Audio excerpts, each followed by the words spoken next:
Mesdames et messieurs, bonsoir. Il est 20h sur les antennes de la télé Futur Média. C'est parti pour le sommaire de cette édition avec la violence qui a fini de gagner la campagne électorale. Les populations accusent les hommes politiques d'en être à l'origine. Le spécialiste en sécurité, Vieux Sanguiri Diop, soutient que la professionnalisation du secteur du bodyguard s'impose. La campagne électorale se poursuit. Les partis et les coalitions politiques continuent d'investir le pays. À suivre nos rubriques habituelles, moi, député sénégalais lambda, ou la campagne 2 qui s'intéresse aujourd'hui à Déthié Fall. Les lauréats du concours général reçoivent leur prix ce jeudi. TFM est allé à la rencontre d'un des récipiendaires. Il s'appelle Omar Fall. Le garçon fait la fierté de sa famille.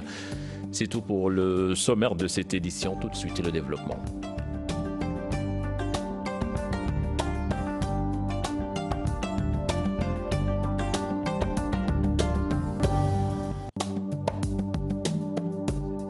Bienvenue à toutes et à tous. La campagne électorale émaillée par des scènes de violence. Des Sénégalais interrogés accusent les hommes politiques d'en être à l'origine. Selon eux, les militants ne doivent pas accepter d'être entraînés dans ce jeu. En sujet signé Fatou Bintou Conté et Diafar Abba. La violence électorale prend une proportion inquiétante ces jours-ci dans la campagne pour les législatives. Les populations usent d'armes lors des meetings ou des rencontres qui finissent par des bains de sang. Il y a trop de violence au Sénégal. Les jeunes n'ont plus de repères et les politiciens en profitent pour les exploiter. Regarde ces politiciens-là. Leurs enfants ne sont pas ici. Ils sont à l'étranger. Et toi, tu te bats pour eux, au péril de ta vie. Certains Sénégalais rencontrés estiment que ce sont les populations qui doivent avoir le sens de l'équilibre, car selon eux, ces politiciens se jouent d'eux. Regarde ces politiciens-là. Leurs enfants ne sont pas ici, ils sont à l'étranger. Et toi, tu te bats pour eux, au péril de ta vie. D'autres même pensent que ce sont les discours des politiques qui attisent la violence. Il y a certains politiciens qui encouragent. Parce que c'est vu langage aussi, langage qui est véhiculé par certains politiciens, que souvent on a la tendance à voir certaines violences. Il urge pour ces Sénégalais rencontrés de prendre nos responsabilités et de ne pas suivre ces politiciens dans leur jeu. Il est temps que les gens jouent la carte de l'apaisement et que nous vivions en paix. Les gens doivent revoir leur façon de faire et de se comporter. L'argent n'en vaut vraiment pas la peine. 10 jours de campagne, l'on remarque des violences tout azimut, avec des affrontements. Puis la coordination des associations de presse tire la sonnette d'alarme. Ibrahim Ali Safai et compagnie demandent aux coalitions et partis politiques de veiller à la sécurité des journalistes sur le terrain. Je vous propose de l'écouter. Il est interrogé par Fatima Ba et Younous Diatta. CAP, depuis la semaine passée, s'inquiète de la tournure de la campagne. Et il y a beaucoup de violence et nous savons tous que les journalistes sont en première ligne. Et ils ont le devoir d'informer la population. Mais ce n'est pas une raison qu'ils soient exposés à une quelconque violence. Donc c'est pour cette raison que nous lançons un appel à toutes les coalitions, aux partis politiques, pour qu'ils assurent la sécurité des reporters qui sont engagés dans la campagne. Vraiment, la CAP, la coopération des associations de presse, ne va pas attendre à ce qu'un journaliste soit touché ou agressé pour faire un communiqué de condamnation ou bien pour dénoncer quoi que ce soit. Le procureur, en tant que gardien des libertés, en tant que défenseur de la société, devrait vraiment avertir la classe politique, leur dire: on est en période électorale, certes, mais cela ne veut pas dire que les lois sont suspendues. Celui qui agresse ou celui en tout cas qui commet un délit, il peut être poursuivi et sévèrement puni. S'il le disait, en tout cas les nervis qui s'agitent et qui pensent qu'ils ont droit de vie et de mort sur les gens, se calmeraient. Les scènes de violence notées durant la campagne électorale sont le plus souvent l'œuvre de bodyguards. Le spécialiste de la sécurité rapprochée dénonce et parle de manque de formation des agents. De l'avis de Vieux-Sandiri Diop, la professionnalisation du secteur s'impose. Alassane Ba, Thierno Laurent Mendy pour plus de détails. Sur les scènes de violence, ils sont souvent au devant, soit formés ou pas formés, juste avoir une certaine masse. Le directeur général du groupe Élite International est d'avis que la violence est due au manque de formation. Aujourd'hui, les gardes du corps ne sont pas formés ou ils ne sont pas assez formés. Donc sur le terrain, c'est la grande débandade. Les gens font du n'importe quoi, ils se blessent entre eux, ils attaquent les cortèges. C'est inadmissible, ça doit arrêter. Et le deuxième point, c'est qu'aujourd'hui, les politiques qui aspirent à diriger le Sénégal demain doivent revoir ça. Parce que si vous recrutez comme ça dans le tas, n'importe qui, n'importe comment, pour lui donner 10 000 francs, 20 000 francs par jour. Il ne s'agit pas de se réveiller un bon jour pour devenir un professionnel. C'est toute une formation. Le futur bodyguard doit faire des tests. D'abord, on doit savoir, il doit fournir des documents pour montrer qu'il n'a pas fait la prison. On ne prépare pas les gars pour casser des dents ou casser des jambes. Quand j'étais aux États-Unis, j'ai demandé à un de mes professeurs, je lui ai posé une question à savoir le service secret, comment ils utilisent leurs armes, quand il y a une attaque, comment ils procèdent. Il me dit, jamais dans l'histoire des États-Unis, un bodyguard a dégainé son arme. La connaissance du terrain est également nécessaire de l'avis de cet ancien agent de la brigade d'intervention polyvalente, le corps d'élite de la police. Pendant la période de Wade, j'ai été désarmé. Tout le monde sait comment ça s'est passé. Je n'avais pas un couteau. J'utilisais la communication, je faisais le travail d'un bodyguard professionnel. Donc le métier, ce n'est pas être quatrième dan, 100 kilos, non. Aujourd'hui, c'est un métier d'intelligent. Ces images sont de plus en plus récurrentes et les conséquences sont souvent dramatiques.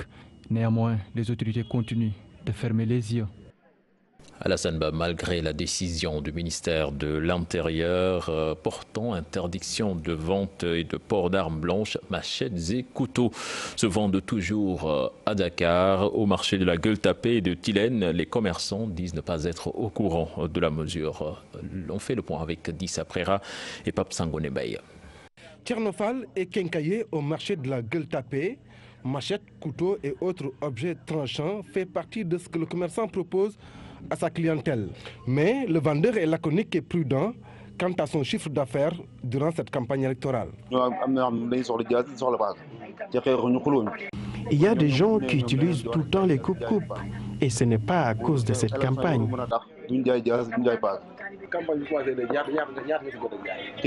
Depuis le début de cette campagne législative, je n'ai vendu qu'un seul coupe-coupe. Oh oui, la vente se passe très bien. Vous savez, durant la campagne ou dans certaines manifestations, les gens ont l'habitude d'utiliser ce genre d'outils. Au marché de Tilène, les couteaux sont exposés aux vues de tous les passants, mais difficile de trouver un commerçant qui accepte d'en parler à visage découvert. L'un des délégués du marché estime que le secteur a besoin d'être réglementé. Le commerçant donne même une anecdote qui s'est passée devant ses yeux dans le marché.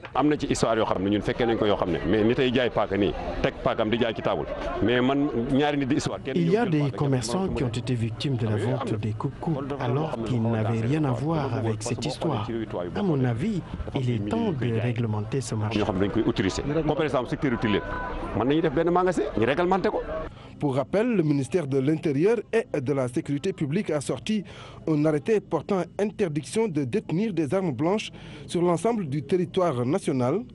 Une décision qui ne semble pas encore être respectée au regard de la quantité d'armes blanches dans les caravanes et rencontres politiques. À présent, la campagne électorale proprement dite, la tête de liste nationale de la coalition, Joyanti, était en tournée hier à Guédiawaye. La violence politique et la place des personnes en situation de handicap étaient au centre de son discours. Les propos d'Abdoul Mbaye au micro de Salif Sow et Asmalik Diop. Nous pensons qu'il est important de donner la parole à des personnes qui seront en mesure d'exprimer les préoccupations, les angoisses des handicapés. Il s'agira dans le cadre de notre programme de ne pas être dans des démarches de charité. Non, il faut que notre société s'organise pour refuser l'exclusion. Il faut que la formation, il faut que le marché du travail, il faut que la mobilité, le déplacement des handicapés soient pris en charge pour qu'ils finissent tout simplement par oublier qu'ils sont handicapés et qu'ils sont des Sénégalaises et des Sénégalais comme nous tous, comme tous les autres. Ouattou Sénégal, de son côté, accuse le gouvernement de vouloir truquer les élections. Le professeur Joseph Sarr accuse le camp présidentiel de créer des commissions parallèles de distribution de cartes biométriques. La tête de liste départementale de la coalition gagnante à Dakar faisait face à la presse hier, compte rendu signé Pape Faraning et Modou Diop. La tête de liste départementale de Dakar déplore les anomalies notées dans la distribution des cartes biométriques. Il accuse le pouvoir d'utiliser des armes non conventionnelles pour les législatives. C'est exactement ça, c'est pas du tout conventionnel. Moi, je ne me suis pas souvenu, durant le régime de Wade, qu'on les accusait d'avoir volé ou tenté de voler des élections. Vraiment, ça n'a pas eu lieu. J'ai déposé ma carte pour avoir ma carte en décembre. Je l'ai eu le samedi de la semaine dernière. Mais ça, c'est pas normal. Le directeur de la DAF, je me répète, mais il faut que je le dise, avait dit que la dernière carte sera produite le 30 juin. On entend le ministère de l'Intérieur dire que le 15 juin, toutes les cartes seront produites. Qui dit vrai? Le professeur Joseph Sarr compte s'appuyer sur les valeurs pour convaincre l'électorat de Dakar. Le député, je l'ai rappelé, a un rôle de contrôle de l'action gouvernementale. Il n'est pas chargé d'aller construire des ponts, de construire des usines, non. Moi, je souhaite faire la promotion des valeurs cardinales qui ont été héritées de nos ancêtres. L'apport de Wade plus que bénéfique pour la coalition. Pour lui, l'ancien président fait peur dans le camp présidentiel. Il manquait fortement aux populations du Sénégal. La campagne de diabolisation de Wade, on l'a bien suivi. Ce monsieur, il est vieux, ce monsieur, il est grabataire, il est sur une chaise roulante. Oui, son avion n'a pas encore l'autorisation d'atterrir. Tout ça, c'était la peur. Je dirais la peur bleue. Maintenant, Wade déclenche des foules immenses. La coalition gagnante Ouattou Sénégal du département de Dakar veut ratisser large avant l'assaut final avec le président Wade pour gagner la bataille de la capitale. À présent, la rubrique Moi, député qui s'intéresse aujourd'hui à El Hadji Seydina Issa Laïban. Il est investi sur la liste de la coalition Leral. Son portrait avec Mambiram Diouf et Modou Diop. Je m'appelle El Hadji Seydina Issa Laïban. Je suis investi troisième titulaire au niveau du département de Dakar. Ingénieur en génie civil, son engagement politique remonte à ses 30 ans, enrichi d'une part, dit-il, par son militantisme citoyen. Moi, je suis entré en politique en 2013. Je suis engagé avec la société civile. Et en 2014, je faisais partie des membres fondateurs de Taxawu Dakar. Par la suite, j'ai continué ma trajectoire et je suis avec Maître El Hadji Diouf. Vu ses positions à l'Assemblée nationale, vu son franc-parler, vu comme il privilège l'intérêt, les préoccupations de la population sénégalaise, c'est pourquoi on est allé aux côtés de lui pour former cette coalition. Je suis également président du mouvement Diapol Modiap, qui est un mouvement citoyen. El Hadji Seydina Issa Laïban, qui va souffler ses 34 bougies le 9 septembre prochain, est né à Yoff. Grandi ici à Yoff, j'ai fait mes études aussi à Yoff. Et par la suite, je suis entré dans le monde des affaires. Je suis marié et j'ai 2 fils. Sa seule préoccupation, estime-t-il, c'est de toujours servir le peuple. Pour changer ce qui est actuellement à l'Assemblée nationale, tu vois, être le député du peuple, mais pas le député du pouvoir.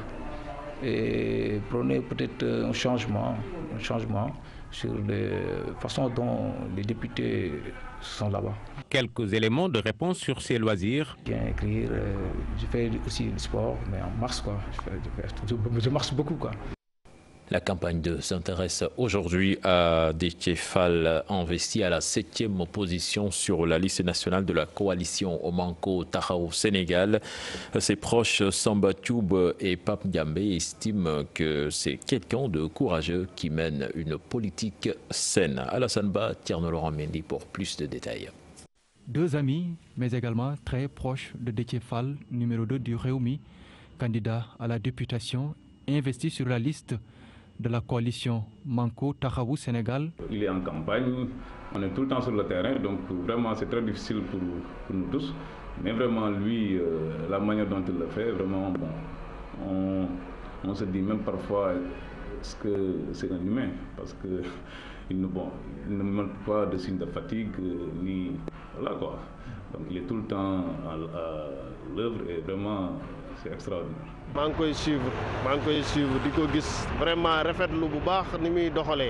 Je suis Déthié Fall et je me félicite de la manière dont il mène campagne. C'est quelqu'un qui s'investit à fond et c'est pour le bien des Sénégalais. Mais pour toute la politique à mener, les stratégies réfléchies ici. Samba Thioub, secrétaire permanent, travaille le plus souvent avec Déthié Fall. Donc c'est quelqu'un de très pragmatique, donc de rigoureux aussi.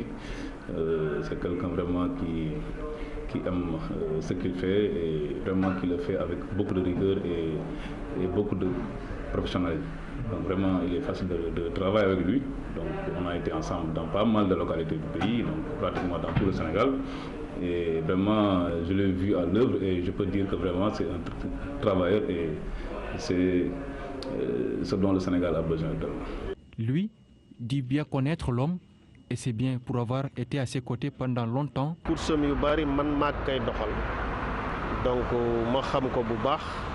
Toutes ces courses, c'est moi qui les effectue. C'est quelqu'un que je connais très bien et il est très courageux. En plus, il est proche vraiment de sa famille. 7e sur la liste nationale de la coalition Manko Taxawu Sénégal, Déthié Fall espère pour la première fois siéger à l'hémicycle.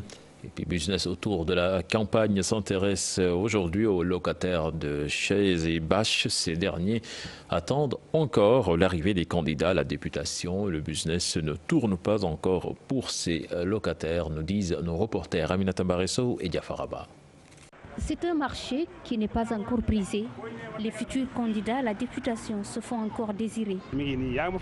Vous m'aviez trouvé en train de dormir. Cela prouve que la location des chaises est encore timide. Malgré le démarrage de la campagne pour les législatives, ces locataires de chaises et bâches ne font pas encore un bon chiffre d'affaires.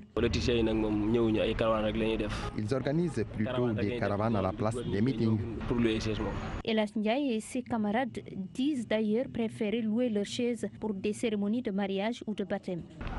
Au cours des manifestations politiques, je perds beaucoup de chaises.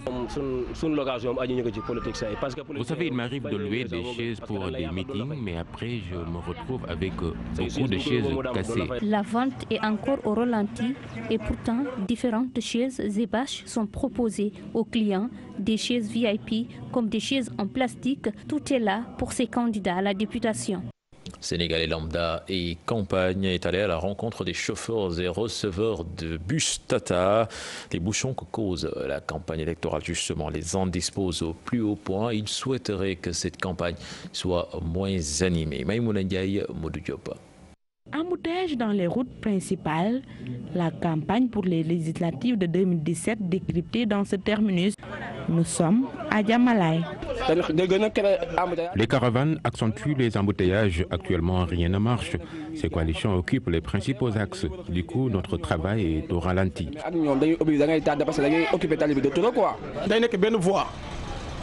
Très souvent, les véhicules circulent dans un sens unique. Que faire? Nous n'avons pas le choix. Il nous arrive dans ce cas de faire 2 ou 3 heures pour un seul voyage. La perte est énorme. Nous quittons nos domiciles à 5 heures du matin et en ce moment, nous rentrons à 23 heures. Au total, 2 allers-retours au lieu de 3. Ce n'est pas intéressant. Receveurs et chauffeurs sont unanimes. Ils optent pour une campagne de proximité.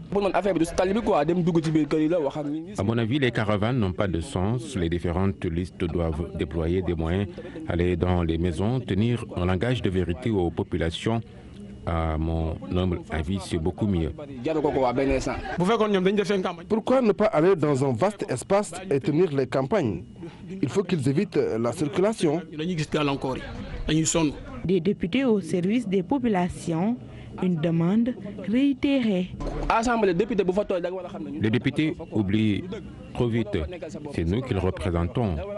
Donc, ils doivent s'investir en toutes circonstances. Ainsi, l'on pourra parler de rupture.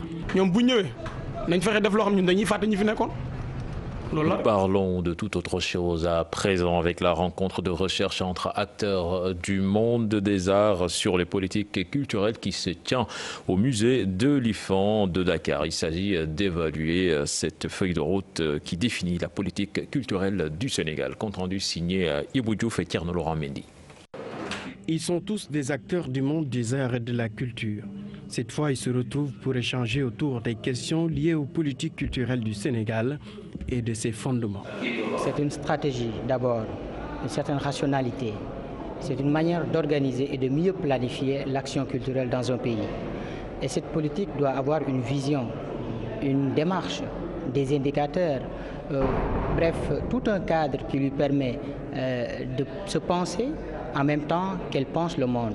Chaque nation a sa feuille de route pour définir son programme, réfléchir aussi sur le comment adapter ses politiques culturelles aux mutations socio-économiques. Il est évident qu'à chaque fois qu'on parle du Sénégal, bien sûr, on pense directement à la politique culturelle de Léopold Sédar Senghor et tout de suite on pense à Diouf, on pense à Wade, aujourd'hui à Macky Sall. Bon, on peut avoir une certaine pensée ainsi faite, mais il n'en reste pas moins que les choses sont beaucoup plus complexes. Ces acteurs culturels sont en perpétuelle réflexion, une recherche soutenue pour améliorer les politiques culturelles, comme à travers ce séminaire. On gagne beaucoup de choses dans la mesure où toutes les connaissances qui ont été dispensées ici, ce sont des choses qui participent à notre formation et la plupart des personnes ou bien des personnalités qui sont là, ce sont des gens qui évoluent dans le milieu de la culture et peut-être on n'a pas la chance de les rencontrer tout le temps. C'est également une instance de recueil de besoins parce qu'il est évident que si on ne connaît pas les enjeux du secteur, mais au point de vue scientifique, il nous sera difficile de nous projeter dans le futur. Chaque pays se base sur sa politique culturelle, une feuille de route pour dérouler tout un programme. Il s'agit aussi de prendre en compte la dimension culturelle dans les politiques de développement. La remise des prix du concours général prévu demain, jeudi, à la veille de l'événement, nous nous sommes rendus chez un lauréat. Il s'appelle Seydina Oumar Fall. Il a obtenu le 2e prix en italien. Toute la famille est fière de lui. Aminata Maresso, Diafaraba. Bienvenue chez la famille Fall. Seydina Omar, lauréat au concours général 2017, est à l'accueil. Ça va bien, merci. Ça va bien, merci.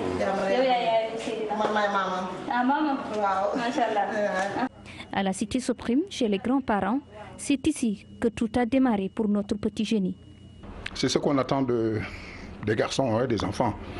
Vous les éduquez, vous espérez des choses pour eux, et souvent on dit, toujours ce dom, Raoula.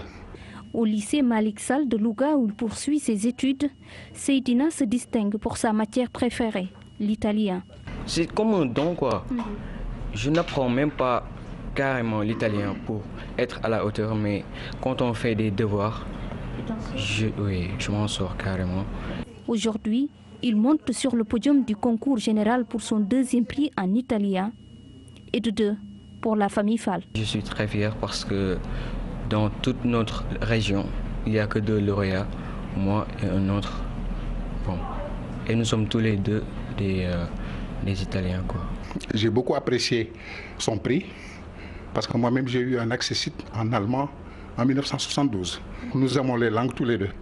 À 18 ans, le lauréat ne compte pas s'arrêter en si bon chemin. Mon rêve a toujours été d'aller en France étudier là-bas parce que j'ai opté pour faire l'architecture. En attendant, la famille Fall est aux anges et pour fêter le héros, ce portable de dernière génération est offert par son grand-père, en même temps son homonyme. Je sais qu'il aime bien les appareils. Moi, je viens juste de me payer un téléphone dernier cri et je ferai peut-être la même chose pour lui. Et je crois que ça lui fera plaisir et ça l'aidera à avancer dans la vie. Bonne gouvernance en Afrique, quel exemple pour nos élites africaines? C'est le thème d'un forum organisé par les Madibaris en collaboration avec Sinou Dakar. Le film projeté a été l'occasion de montrer comment Nelson Mandela a gouverné l'Afrique du Sud en faisant fi de ses intérêts pour mettre en avant ceux du peuple. L'élément n'est pas en place, certainement nous y reviendrons dans nos prochaines éditions. Médina Gounass, malgré les efforts fournis dans la lutte contre les inondations, des poches de résistance persistent. Le maire de la localité Beidiba en parle au micro de Salif Sow et Asmalik Diop. Les inondations, on dort bien, parce que aussi, c'est vrai, il y a eu deux pluies, alhamdoulilah. On n'a pas peur quand même, mais on veut quand même que l'État veille encore, parce que ça reste encore des poches. Les poches qui restent, on a aussi un projet, Vivre avec l'eau, qui a un programme pour des axes secondaires. Donc, on sait, en tout cas, on a l'espoir. Actuellement, le seul problème de Médougouna, c'est Bagdad.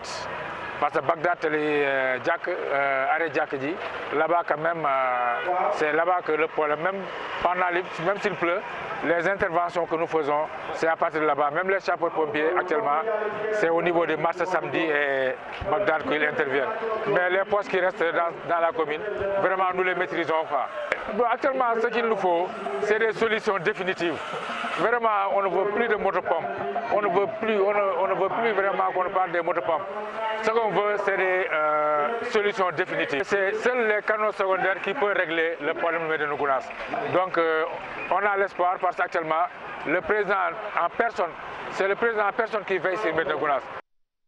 À Dakar, les températures montent de plus en plus en cette période d'hivernage. Du coup, le recours à l'éventail de plus en plus sollicité. Conséquence, la vente de cet accessoire s'en porte mieux. Un reportage signé Mambiram Diouf et Pape Sangone Baye. Il fait une chaleur de plomb, d'intenses sensations. Pour s'en débarrasser, vu leur posture, l'éventail semble être le moyen le plus efficace. Vieux Mbaïbé en sait quelque chose. L'éventail permet d'avoir de l'air pur. Je le porte partout où je suis. C'est différent des ventilateurs qui peuvent donner des courbatures ou entraîner le rhume avec la poussière qui s'y dégage souvent.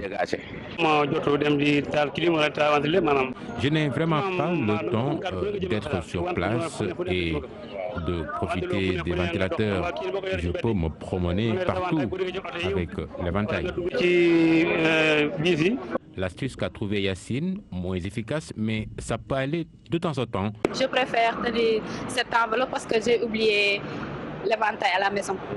Alors la chaleur, qu'est-ce que ça vous fait? Oui, la chaleur, c'est pas bon du tout. La vente d'éventail en cette période de forte chaleur se porte bien, confie Mama Rama.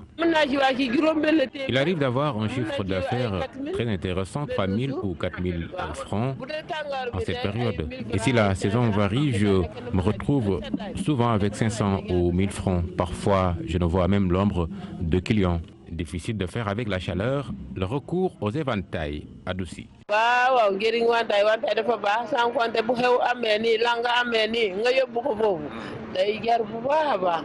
Et puis Orange lance 3 nouvelles gammes d'offres prépayées mobiles Diamono. Il s'agit de Diamono Max, Diamono Allo ou Diamono New School qui apportent une nouvelle réponse aux besoins des abonnés. Là-dessus, nous écoutons les explications d'Aminata Ndiaye plutôt au micro de Off Baye.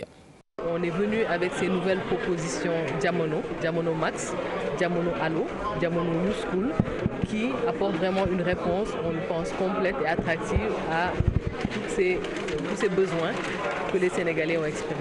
C'est d'abord sur les Illimix, et notamment les Illimix de la formule Diamono Allo, c'est qu'ils sont maintenant accessibles 24 heures sur 24. On a beaucoup entendu les Sénégalais nous demander pourquoi à 21h je n'utiliserai pas mon Illimix 500 francs. Mais désormais c'est fait, l'Illimix 500 est valable 24 heures sur 24. D'autres évolutions, c'est une nouvelle formule, Diamono Max, parce que la société sénégalaise est vraiment très à la pointe du digital, de l'Internet. Et on a entendu tous ces clients qui aujourd'hui veulent tout, veulent le maximum, veulent appeler beaucoup, veulent utiliser Internet de façon très fréquente.